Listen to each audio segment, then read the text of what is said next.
What in the world is going on in Ottawa?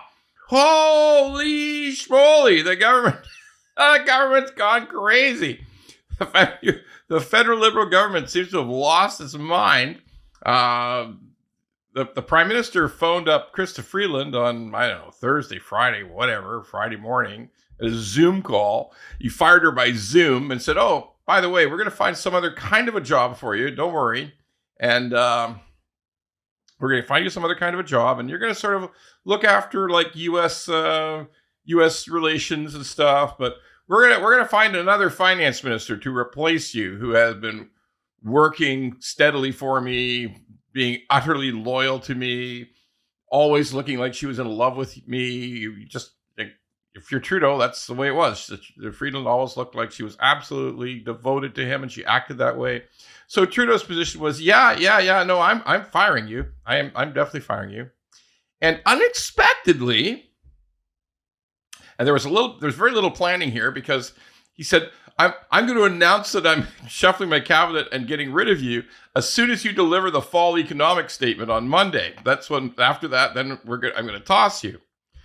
So unexpectedly, I guess, for Prime Minister Trudeau, at that point, sometime later in the day, the finance minister and deputy prime minister told the prime minister to fuck himself. And you could just fuck yourself.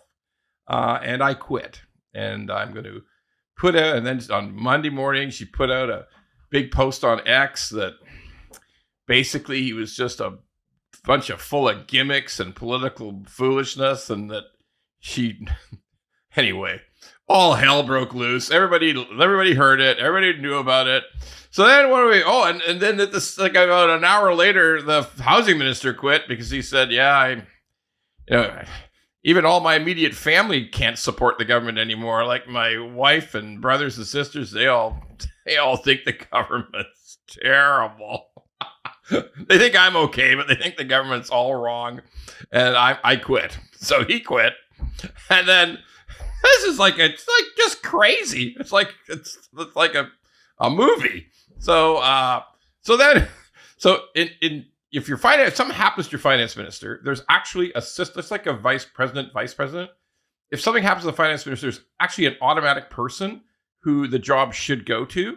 So they phoned up the person whose name is Champagne. He's a minister of something. He's the industry minister or some minister. And they phoned him up and they said, he's just a little guy. He's only about this tall. He's like 4 foot nothing. And they said, okay, so it's to you now. And he said, oh, no, fuck no, I'm not doing it. I'll stay where I am. I won't quit, but I'm not going to be the finance minister. In the meantime, Mark Carney was supposed to have taken the job, and he literally left the country. I'm not kidding. Mark Carney left the country, so they couldn't find him. That is so crazy. So finally, the prime minister phoned up his old babysitter, LeBlanc, who's now got he's minister of 6 things now, but finally he said, can you do it for me? And LeBlanc said, I don't want to, but did everybody else say no? And yeah, everybody else said no. So, okay, I guess I got to do it. You can't make this shit up, how crazy that day was. That is the craziest day of all. Does anybody want to be Canada's finance minister? No, nobody wants to be Canada's finance minister. Oh my God. Anyway, what does it really all mean? It's kind of simple. The government's finished. The government's completely finished. I mean, they're either going to suspend Parliament for 2 or 3 months. Maybe I think they can go a maximum of about 3.5 months. They call it prorogation, but really they just suspend Parliament. They have to get the Governor General's permission, but the Prime Minister appointed the Governor General, so she'll say yes. And or they come back in February, end of February. They take a 6-week break. Now they're gone already, and they lose a confidence vote because the NDP declared, and the NDP leader Jagmeet Singh declared that Trudeau must resign.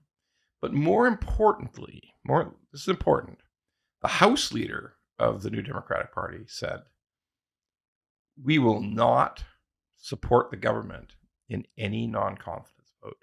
So when the Conservatives finally jammed through their non-confidence vote, again, they've had 3 or 4 of them. When the next one comes up, the Parti Québécois will automatically vote to get rid of the government.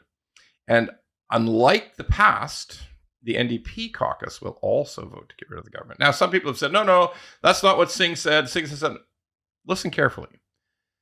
The House leader, the person who actually runs the votes, said, we will not be supporting the government in a non-confidence motion. We won't. Which might tell you that the actual members, the people in the NDP caucus, the members of parliament for the NDP, have reached a decision about this themselves. They've decided they're not going to do it anymore. So the government's finished, whether it's 3 months from now, 4 months from now, 8 weeks from now, whatever. And eventually, by late spring, summer, there will be an election in Canada. And barring a catastrophe of biblical proportions, barring some unknown events, which nobody can tell me what they are, barring Crazy Town, the Conservatives will form a majority government.